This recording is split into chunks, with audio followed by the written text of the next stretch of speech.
Olá pessoal, tudo bem? Tudo certo? Tudo ok por aí? Quando você lê a Bíblia, você está lendo a Bíblia de um original, de testemunhas oculares dos acontecimentos bíblicos? Não. Você, quando lê a Bíblia, você está lendo cópia de alguém que ouviu de alguém alguma coisa e que transcreveu depois de muito tempo. Tem textos que têm diferença de cronologia de 1000 anos, né? Então, não dá para a gente entender os textos bíblicos como textos originais de testemunhas oculares que participaram dos eventos narrados na Bíblia. Então a Bíblia não existe nenhum original, não existe original porque a Bíblia nunca foi concebida como um livro único. O que chamamos de Bíblia é, na verdade, uma coleção de textos escritos e reunidos ao longo do século. Além disso, o conteúdo da Bíblia varia de acordo com cada religião e cada denominação religiosa. Vamos conhecer um pouco da história da Bíblia, de como foi escrito isso. Os samaritanos, um dos ramos mais antigos do judaísmo, tem o Pentateuco como seu único livro sagrado. Esse Pentateuco foi compilado por volta do século VII antes da era cristã, reunindo diversas tradições. Por essa razão, em algumas passagens, o texto se refere a Deus como Elohim, do plural El, o Deus cananeu de quem os israelitas surgiram, e em outras, como Javé. Além disso, contém os anacronismos. O que seriam os anacronismos? Os anacronismos bíblicos refere-se a um erro cronológico na Bíblia, onde elementos ou informações de uma época são erroneamente atribuídos a outra época. Isso ocorre de diversos níveis, como a presença de objetos, costumes, conceitos ou eventos de um período histórico em um contexto que não aconteceu. Por exemplo, a presença de camelos em narrativas bíblicas mais antigas, como as de Abraão e de Isaac, é considerado um anacronismo, porque os camelos só se tornaram comuns como animais de estimação ou animais de transporte depois do período de Isaac e Abraão. Então, dizer que Isaac e Abraão, no seu tempo, existiam esses animais é uma mentira. Então, o escritor está escrevendo na sua época, onde esses animais eram utilizados já como meio de transporte, e ele está transportando, né, essa cultura dele que ele está vivendo agora para a cultura de Abraão e de Isaac, onde não se existia esses animais ainda domesticados. Então, podemos entender também que a conclusão dos livros de Deuteronômio e Josué, que referem à morte dos autores, e é considerado um anacronismo porque os autores não estavam presentes para escrever as suas conclusões, essas conclusões, como é que eles morreram e depois escreveram as conclusões. Não pode. Então, isso é um anacronismo. Também a crença de que Jesus já existia antes de ele nascer, isso também é um anacronismo que contradiz o conceito de encarnação, que é um evento que se propõe ter ocorrido em um momento específico. Então, cidades e costumes que não correspondem à época de Moisés, o que sugere que foi um escrito em data posterior e não na época suposta da conquista do Sinai. Tudo isso confirma que não foi escrito na época que descreve, mas muitos séculos depois. A Taná, ou a Tanakh, e o judaísmo, após o exílio da Babilônia, os judeus compilaram um cânone maior chamado de Taná, e que é dividido em partes. A Torá, que é a lei, os 5 livros que foram ditos escritos por Moisés, né, mas historicamente e através da exegese se entende que não foi Moisés que escreveu esses livros, né? Tá claro isso para os historiadores, para os arqueólogos, e também o Nevim, que são os livros dos profetas, inclui os livros históricos e os livros proféticos, e o Aquetuvim, que são os escritos, como os Salmos, os Provérbios, Ruth, Esther e outros livros. Para o judaísmo, a Torá detém o mais alto nível de santidade. O judaísmo acredita na Torá como livro sagrado. Os judeus não aceitam os chamados textos deuterocanônicos, que seria a Sabedoria, Judite, Baruque e outros livros, que fazem parte das Bíblias católica e ortodoxa, porque estão na Septuaginta, a tradução grega da Bíblia hebraica, lá no século 3 e 2 antes da era cristã. O judaísmo nunca os considerou inspirados. É crença comum que tudo que é chamado de Antigo Testamento é a Bíblia judaica. O cristianismo e a formação do Novo Testamento, com o surgimento do cristianismo, a Septuaginta foi aceita e novos textos começaram a ser escritos. O processo de canonização ocorreu da seguinte forma: no século I, 30 a 100 anos depois de Cristo, da era cristã, os evangelhos, as cartas de Paulo, Atos dos Apóstolos, Apocalipse são escritos. Ainda não há um cânone definido nessa época. Os textos circulam de forma independente. No século II, no ano 100 a 200 depois da era cristã, um cânone começa a ser definido para uso litúrgico e para combater as heresias. Reconhecidos os evangelhos sinóticos Mateus, Marcos e Lucas, as cartas autênticas de Paulo e Atos dos Apóstolos. Outros livros como João, Hebreus e Apocalipse foram contestados ou não aceitos em todos os lugares.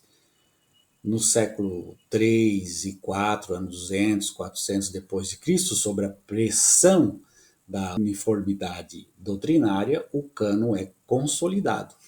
Nos concílios de Laodiceia, em 363, no concílio de Hipona, em 393, e por fim Cartago, em 397.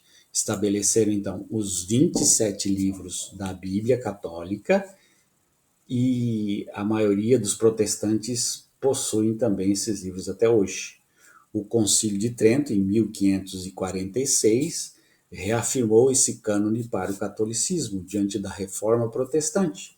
Então houve essa briga aí do Lutero querendo tirar alguns livros da Bíblia que ele não aceitava, né, como livros que falam da oração pelos mortos e tal. Isso a gente pode ver em outro momento. Lutero tira esses livros da Bíblia e então a igreja precisou se reunir e dizer: não, nós continuamos com os mesmos livros que nós definimos como canônicos. Os protestantes aqui estão fazendo aí uma bobagem de tirar esses livros. Mas o cristianismo não era uma religião com uma única corrente. Existia vários cristianismos lá na primeira era cristã. Então existiam igrejas que seguiam determinados textos, determinadas teologias, determinados pensamentos. Então não é como hoje a igreja una e santa e católica. Existiam várias igrejas, várias formações religiosas, vários pensamentos teológicos. Originalmente havia muitas denominações, várias das quais eram consideradas heresias. Então um concílio foi realizado para tentar unificar isso tudo, com a ajuda do imperador Constantino. Lá em Constantinopla, o Concílio de Nicéia foi realizado e tentou-se então definir qual seria o cânone, quais seriam os livros canônicos, os livros inspirados por Deus, os livros que fariam parte da igreja daquele momento em diante e quais os livros que não fariam parte e que se tornariam livros apócrifos, livros que não fazem parte do texto sagrado. Então, esse concílio estabeleceu como um dos principais centros do cristianismo a cidade de Constantinopla, especialmente por ser a capital do Império Romano. Naquela época ainda não havia uma divisão formal entre as igrejas ocidental e a igreja oriental. A igreja era considerada um corpo único com vários centros importantes. Na verdade, Roma era apenas uma diocese e não era tão influente quanto Alexandria e Antioquia, nem tão importante quanto se tornaria mais tarde. Com a divisão do Império Romano em Oriente e Ocidente, surgiram rivalidades políticas e culturais que também afetaram a igreja. Isso mesmo. Embora ainda fosse considerada um único corpo cristão, essas diferenças se aprofundaram. A parte ocidental do Império, centrada em Roma, estava conciliando a autoridade do bispo de Roma, o Papa, e eventualmente se tornou a Igreja Católica. A parte oriental, centrada em Constantinopla, continuou a desenvolver suas tradições gregas e teológicas, dando origem ao que conhecemos hoje como Igreja Ortodoxa, ou grega em seus primórdios. A divisão final ocorre em 554 com o chamado Cisma Oriente-Ocidente, quando as diferenças já eram irreconciliáveis e ambos os lados se excomungaram mutuamente. Com isso, o ramo ortodoxo também desenvolveu seu próprio cânone bíblico, que varia de acordo com cada denominação. O cristianismo não se limitava ao catolicismo e ao protestantismo. A Igreja Ortodoxa grega, russa e siríaca tem um cânone mais amplo, com livros adicionais, 3 e 4 Macabeus, Salmo 151, a oração de Manassés e 1 Esdras, grego. A Igreja Ortodoxa Etíope tem como o cânone mais extenso conhecido o Enoque, Jubileus, Ascensão de Isaías, o Testamento dos 12 Patriarcas, o livro de Josipon, 4 Baruque e outros livros. Seu cânone mais comumente citado tem 81 livros, mas alguns manuscritos incluem mais de 90 livros. Então, concluindo, não existe uma única Bíblia original. Aliás, não existe original de Bíblia em lugar nenhum. Cada tradição religiosa tem a sua própria seleção e organização de textos. A Bíblia, mais do que um único livro, é o resultado de séculos de compilação, reinterpretação e canonização, refletindo as diferentes traduções que a moldaram da forma que quiseram. Então, cada denominação religiosa moldou a Bíblia como quis e diz que esses livros são sagrados, são inspirados pelo Espírito Santo, então são palavras de Deus. Então, a Bíblia Católica diz que os 73 livros que contêm a sua Bíblia são inspirados por Deus. A protestante fala dos seus livros como inspirados, e a ortodoxa também.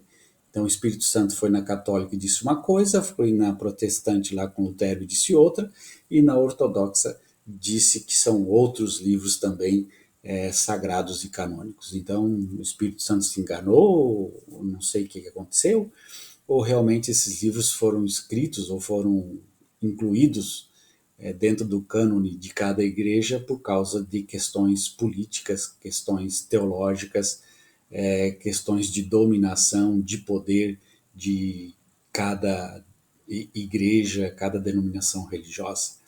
E nós sabemos que os textos bíblicos, eles são cópias de cópias de cópias, que podem ter tido aí interpolações, podem ter tido falhas no escrever, pulado linhas, algum interesse próprio de um escriba que mudou o texto sagrado para corresponder às dúvidas teológicas do seu tempo.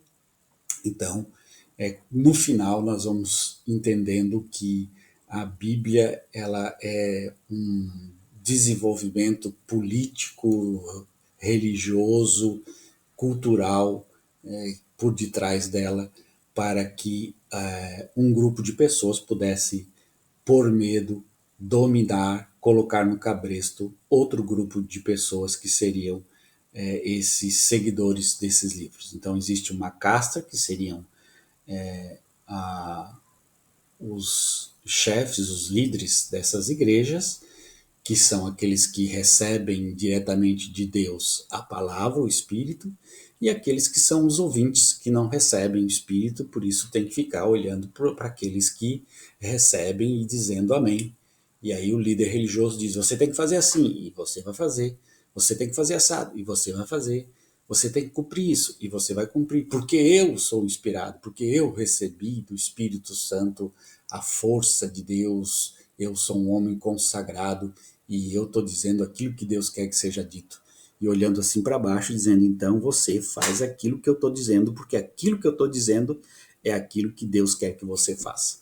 Isso não é impor medo, isso não é pôr cabresto, isso não é fazer das pessoas como que robozinhos, imitadores, ecos e pessoas não livres que tomam suas próprias decisões. É isso que a igreja faz com você, meu amigo, minha amiga. Infelizmente, é isso. Mas com isso eu não quero que você desista da sua fé, continue aí crendo como você quiser, mas preste atenção, ouça com crítica o seu líder religioso para que ele não te faça de besta. Um grande abraço, tchau, tchau.